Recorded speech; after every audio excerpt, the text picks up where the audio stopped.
Bonjour à tous. Alors on est en janvier 2013. Je vous ai quitté à la fin de la toute première parenthèse à tiroir que j'ai ouvert dans une nouvelle tentative ratée d'introduction concise à ce que je comptais vous raconter en ce début d'année. Donc plus que prometteuse, il me semble, en calamités obscènes, saugrenues ou terrifiantes, voire tout à la fois. Donc j'expliquais à ceux qui m'aiment bien que j'émergeais en fait d'une sorte de stase, de phase de démotivation et de lassitude pour tout un tas de raisons que vous devinez certainement. J'y reviendrai peut-être. Cette parenthèse bien entendu m'a aspiré pendant une demi-heure comme à l'accoutumée et m'a détourné des sujets auxquels j'espérais en venir. Mais ça m'a donné l'occasion de considérer les vues et donc les impacts comparés par exemple d'une conférence édifiante sur les munitions à l'uranium appauvri face à n'importe quelle vidéo portant le titre Jean Guillermo de Secret Story craque son legging en direct ou le prince William mange une crotte de nez. Bref, ces constats chiffrés de l'évidente supériorité en attraction du néant total face à celui du message sensé n'ont certainement pas de quoi me détourner de ma théorie désespérante d'une mutation en cours quasi généralisée du cerveau humain en tube digestif pur et simple. La tête en arrière, un entonnoir planté dans chaque œil. Amène les tuyaux, ouvre les vannes, c'est parti, églou. Enfin, tout ça donc ne nous réconcilie pas avec l'inquiétante masse de nos congénères. Les hachoirs à cervelle humaine tournent à plein régime, dégueulant de longs serpentins de hachis dans des barquettes calibrées, le tout sous cellophane avec l'étiquette opinion publique 100%, rien de nouveau sous le soleil. Où est-ce que j'en étais ? Oui, je comptais vous lire un manifeste du Front de gauche ou de l'une de ses subdivisions quelconques. Ici, c'est F2G pour français de gauche avec le chiffre 2 à la place du déterminant. Rien que c'est la classe, on dirait du rap de merde. Manifeste donc qui, je vous l'aurais dit si j'avais fermé ma parenthèse plus tôt, m'a refilé d'emblée une pêche d'enfer, m'a rechargé, m'a comme régénéré. J'étais en train de me dire, à quoi ça sert franchement de démontrer par A plus B l'ineptie de ceci ou de cela. On n'aura pas fini, qu'on en aura encore 15 autres démoulées toutes fumantes des séquences médiatiques et qu'on va devoir repartir à disséquer encore les mêmes scénarios récurrents, etc. et souligner à nouveau le même éclairage partial et définitif de tels massacres tout frais qui désignent d'emblée le camp coupable sans l'ombre d'un doute mais sans l'ombre d'une preuve non plus. Bref, attendu que le storytelling est machinalement le même à chaque séquence.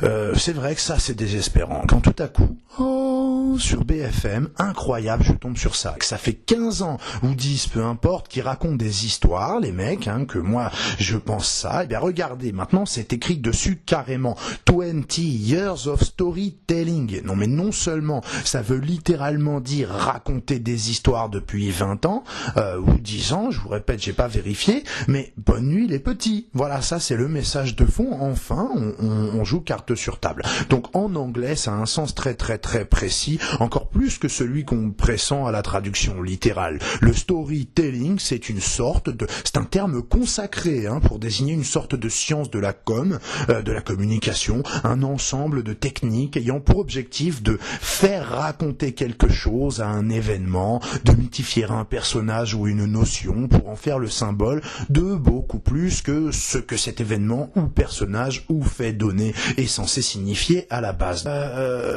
Tout cela, donc, ça va toujours dans le sens de créer une histoire parlante sur plusieurs plans, émotionnels, patriotiques, etc. Et ce, dans le but avoué de servir un projet, une politique précise, etc.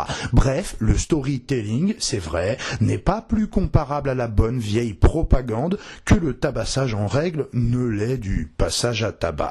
Donc, BFM, en ce qui me concerne, j'ai pas besoin que je ne sais quelle radio change son slogan pour un truc du genre en sheet music only pour savoir à quoi m'en tenir. Et en ce qui vous concerne, c'est exactement pareil, mais c'est quand même gentil d'expliquer ça en toutes lettres à ceux qui sont vraiment pas réveillés le matin quand ils zappent sur les chaînes d'infos et s'abreuvent à vos sources. Donc oui, en voyant ça, j'ai eu envie de me remettre à saisir de temps en temps les nombreuses perches que me tendent un tas de trépanateurs trépanés pour leur casser la bouche avec. Donc oui, storytelling, parfait, jouez bien carte sur table, lâchez-vous et passez donc le mot sur les autres chaînes que CNN, CNBC, NBC, Fox News et les chaînes US en général posent des bandeaux 20 years of war propaganda, 20 years of brainwashing, que TF1 fête par exemple 15 ans de cerveau rendu disponible mis à la vente et je sais pas que M6 fête 15 ans de vulgarité neurodégénérative si ça aide les gens à comprendre les mécanismes du viol de l'opinion qui sont à l'œuvre depuis si longtemps. Donc on va pas faire la fine bouche. Si vous avez envie de vous faire tatouer sur le front que vous êtes des storytellers, libre à vous. C'est pas à moi que ça va poser problème. Donc là-dessus, je disais, je sais plus trop comment je tombe sur ce manifeste dont je vous jure que je vais vous parler parce que, les amis, là c'est vraiment, c'est tout ce qu'on aime, c'est tout ce qu'il me faut pour rire et pour m'énerver un peu et en même temps, comme j'aime bien. Donc, des raccourcis, des amalgames, en veux-tu, en voilà, des ponts entre des notions qui n'ont rien à voir, de l'hypocrisie au kilomètre et toujours, comment s'en passer dans le débat d'idées de l'antisémitomanie encore et toujours ce coup de couteau sur le ring qui fait gagner un temps fou aux aspirants débatteurs médiocres à petits bras qui ont la flemme de discuter avec des gens, donc qui préfèrent refuser de discuter avec des gens qu'ils n'ont qu'à repeindre en nazis, comme d'habitude. Mardi gras tous les jours, c'est le débat d'idées en France. Donc à ce sujet, pendant que j'y pense, merde, je me sens à nouveau aspiré par un trou noir de danse ineptie. Je vais juste essayer de pas me mettre en orbite pendant je ne sais pas combien de temps. En passant, je vois que quoi ? Attends. Juste, pose ton crayon si t'es pas au courant parce que tu vas te le mettre dans l'œil. C'est bon ? Bon, tu savais que Caroline Fourest a été décorée ? Non, pas avec du PQ, arrête. Non, chevalier des arts et des lettres. Donc pour le coup, un point pour l'interdiction des armes à feu en France parce que concrètement, à moi, ça m'a évité de me coller une balle dans la carafe et d'atteindre avec cette vidéo des scores enfin honorables si quelqu'un la post-mortem. Donc chevalier des arts et des lettres.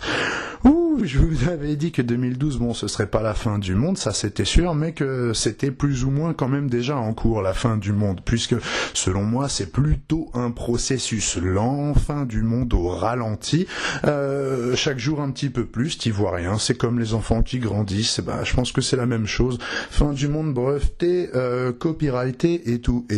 Et que 2013, donc, ce serait au pire une année atroce et au mieux une année débile. Donc là, sur cette histoire de décoration, j'avoue que sur le plan du symbole, c'est déjà les deux, mais faut se calmer. Pareil, j'annonce, quand les Puffy Riots ou les Femen recevront la Légion d'honneur, il faudra pas non plus péter les plombs, parce qu'en vérité, je vous le dis, ça va arriver, mes frères et mes sœurs.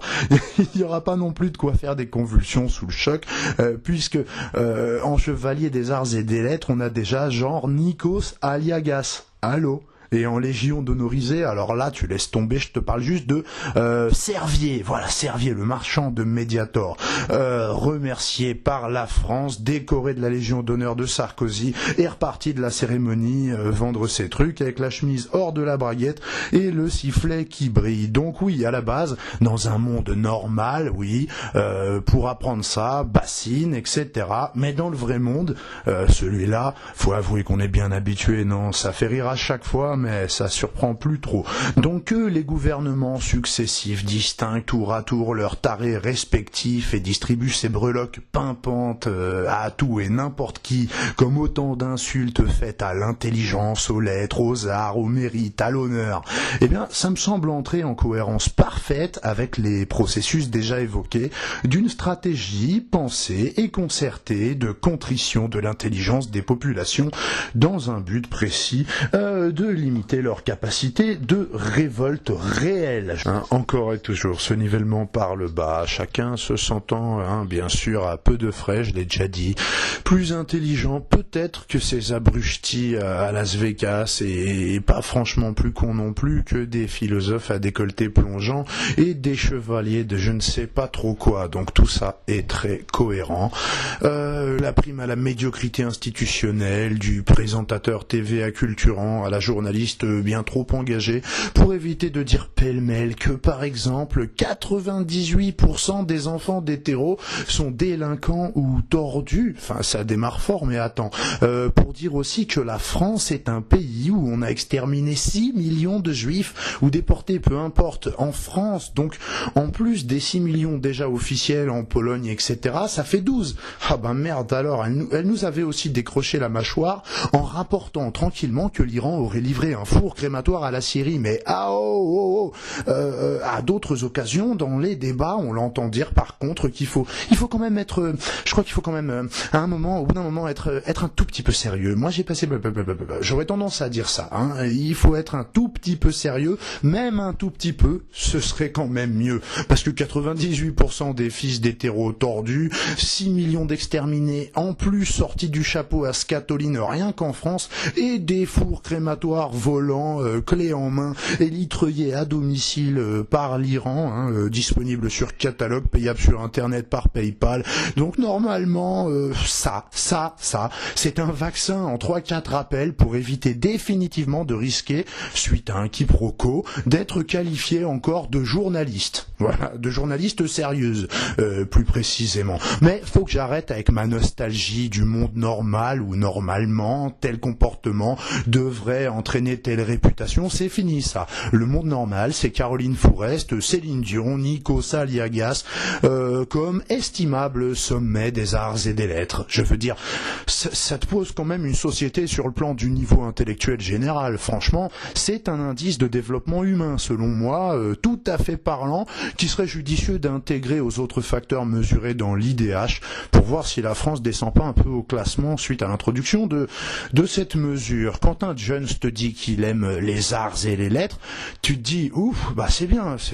Et de fil en aiguille, tu comprends qu'en fait, non. Pour lui, les arts, c'est la ferme célébrité, et Charlie Hebdo, les lettres. Bon, tu comprends ce que je veux dire ou pas? Les décorations de chevalier des arts et des lettres, c'est une sorte de certificat de mort cérébrale de ce pays qu'on renouvellerait chaque année par une bizarrerie administrative inutile. Bon, c'est bon, on a compris que c'était mort. Comment veux-tu? Avec ce que vous lui avez mis comme coup de pied dans le crâne à ce pays, bien sûr qu'on le sait. C'est pas la peine de continuer à démontrer ça par l'absurde, ni de nommer Michael Vendetta ou BHL ou Chaim l'année prochaine. On a compris. Bon voilà, ça c'est dit, même si c'était pas prévu au départ. Donc tu m'étonnes qu'ils aient tous envie de pouvoir traiter de poujadistes ou de je ne sais quel qualificatif botacloutisant tous les allumés comme moi là ou comme d'autres qui évoquent peut-être une collusion des médias et des pouvoirs en place et des services rendus certainement à une stratégie globale. Tu m'étonnes, c'est tellement plus pratique de faire ça que de tenter de démontrer le contraire. Bon, je vais pas réussir à vaincre, il me semble, ma digressocitose chronique de sitôt, mais on est quand même dans le sujet, il me semble, parce que les auteurs de ce manifeste contre le conspisémitisme, les moustaches en ticket de métro et les bottes à clous, ça donne ici à une longue carolinade, et ça vaudra le coup de tenter de se régaler avec ce truc dégueu. Allez, j'y vais, parce que sinon, de parenthèse à parenthèse, ça va se finir en 3e partie. D'ailleurs, ça fait quoi 20 minutes là bientôt, que je me balade autour du lac avec vous, et blablabla, et que je donne du pain au canard, et que je passe présenter mes hommages à monsieur et à madame, et je m'égare de mon propos initial.